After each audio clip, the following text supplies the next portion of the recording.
சற்று முன் கிடைக்கப்பெற்ற மிக மிக முக்கியமான செய்தி ஒன்று வெளியாகியுள்ளது. அதிமுகவில் இருந்து கூண்டோடு நிர்வாகிகள் செங்கோட்டையனுக்கு ஆதரவாக தனது ராஜினாமா கடிதத்தை எடப்பாடி பழனிசாமியிடம் அனுப்பி வைத்துள்ளனர். ஈரோடு கோபிச்செட்டிப்பாளையம் தொகுதியில் உள்ள அதிமுகவின் பெருவாரியான தொண்டர்கள், மிக முக்கியமான நிர்வாகிகள் சுமார் 2500க்கு மேற்பட்டவர்கள் தனது ராஜினாமா கடிதத்தை அதிமுகவின் தலைமை அலுவலகத்திற்கு அனுப்பி வைத்துள்ளனர்.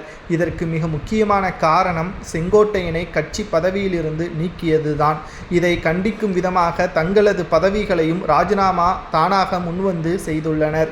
இதில் பிரச்சனை என்ன, அடுத்து என்ன நடக்கும் என்பதை நாம் பார்க்கும் பொழுது கோபிச்செட்டிப்பாளையம் மற்றும் ஈரோடு மாவட்டம் முழுவதும் எடப்பாடி பழனிசாமிற்கு எதிராக மாறும். ஏற்கனவே தென் மாவட்டங்களில் எடப்பாடிக்கு எதிராக களம் மாறியிருக்கக்கூடிய நிலையில் தற்பொழுது ஈரோட்டிலும் எடப்பாடிக்கு எதிராக களம் மாறியுள்ளது.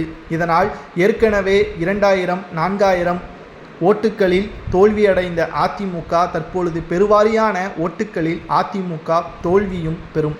அது மட்டுமல்ல, இது யாருக்கு மிகப்பெரிய ஒரு பாதிப்பை ஏற்படுத்தும் என்றால் பாஜகவிற்கு. ஏனென்றால் தற்பொழுது அதிமுகவுடன் ஒரே ஒரு பெரிய கட்சி கூட்டணியில் இருக்கிறது என்றால் அது பாஜக தான். தற்பொழுது எடப்பாடியை மாற்ற வேண்டும் என்ற அழுத்தமும் பாஜகவிற்கு வந்துவிட்டது.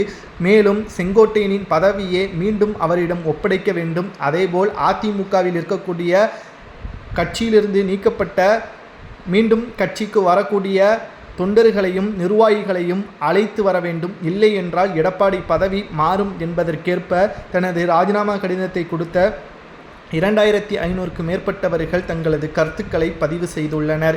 இதனால் 2026 சட்டசபை தேர்தல் மிகப்பெரிய அளவில் கவனத்தை பெறும் என்ற தகவலும் தற்பொழுது கிடைக்கப்பெற்றுள்ளது. மிகப்பெரிய அளவிலான மாற்றங்களும் தமிழக அரசியல் வட்டாரத்தில் ஏற்படும். அது மட்டுமல்ல, 2026 சட்டசபை தேர்தலில் எடப்பாடி பழனிசாமி முதல்வர் வேட்பாளராக நியமனம் செய்யப்படுவாரா என்பதும் இடையில் மாற்றங்களும் வரலாம். தற்பொழுது செங்கோட்டையன் எடுத்த முடிவு சரியானதா, அவருக்கு ஆதரவாக 2500 பேர் தங்களது ராஜினாமா கடிதத்தை கொடுத்தது சரியா தவறா என்பதையும், அல்லது எடப்பாடி பழனிசாமி செங்கோட்டையன்